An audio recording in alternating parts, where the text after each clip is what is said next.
Olá, eu sou Verônica Salles e o Portal Brasil em Foco traz um tema que está gerando forte repercussão em Brasília e enorme debate no país: a decisão do ministro Gilmar Mendes, do Supremo Tribunal Federal, que interferiu diretamente nas regras de abertura de impeachment contra ministros da própria corte.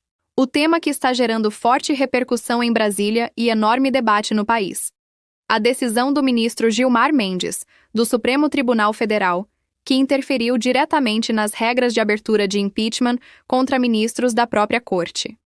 A decisão reacendeu críticas, levantou questionamentos jurídicos e abriu um intenso embate institucional. Vamos aos fatos. Mas antes de prosseguirmos, deixa aqui o seu like, se inscreva, toque no sininho e compartilhe essa matéria para que mais pessoas tenham acesso às nossas informações.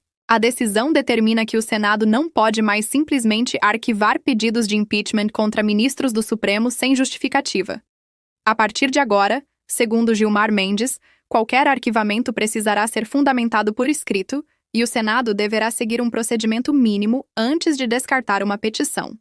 Ou seja, mesmo sem alterar formalmente a lei do impeachment, o ministro acabou criando um novo rito, impondo regras ao legislativo sobre como lidar com esse tipo de processo. A repercussão foi imediata. Juristas, parlamentares e analistas políticos enxergaram a medida como uma intervenção direta no funcionamento interno do Senado.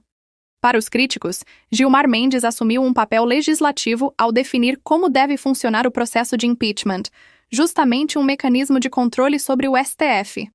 Eles afirmam que um ministro do Supremo não poderia regular o próprio instrumento destinado a responsabilizar ministros da Corte. Além disso, a decisão é vista como uma interferência na autonomia do Senado, que sempre teve a prerrogativa de decidir se um pedido avança ou não.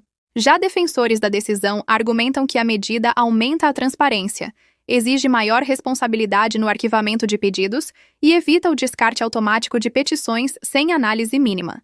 Contudo, mesmo entre apoiadores, há o reconhecimento de que a decisão cria um precedente delicado. Um ministro do STF definindo os critérios para o julgamento de membros do próprio Supremo. Nos bastidores do Senado, o clima é de desconforto.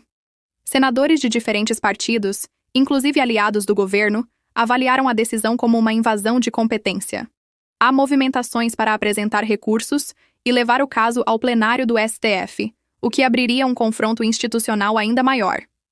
Outros parlamentares querem acelerar uma proposta de regulamentação por lei do rito de impeachment para ministros, justamente para impedir que o judiciário continue interferindo nesse tema.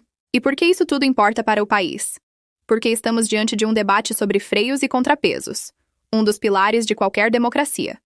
A grande pergunta que fica é: até que ponto um ministro do Supremo pode impor regras ao processo usado para investigar e julgar ele mesmo e seus colegas? A decisão de Gilmar Mendes reacende um tema sensível, provoca reações intensas no Congresso e deve gerar novos capítulos nas próximas semanas. O Portal Brasil em Foco seguirá acompanhando de perto cada movimento dessa disputa institucional. Eu sou Verônica Salles e esta foi mais uma matéria especial do Portal Brasil em Foco. Informação clara e direta, do jeito que você gosta. Se você gostou desta matéria e quer acompanhar análises políticas diretas e sem filtro, inscreva-se no Portal Brasil em Foco, ative o sininho e deixe o seu like. Precisamos dessa sua ajuda para fazer o nosso canal crescer ainda mais. Até breve!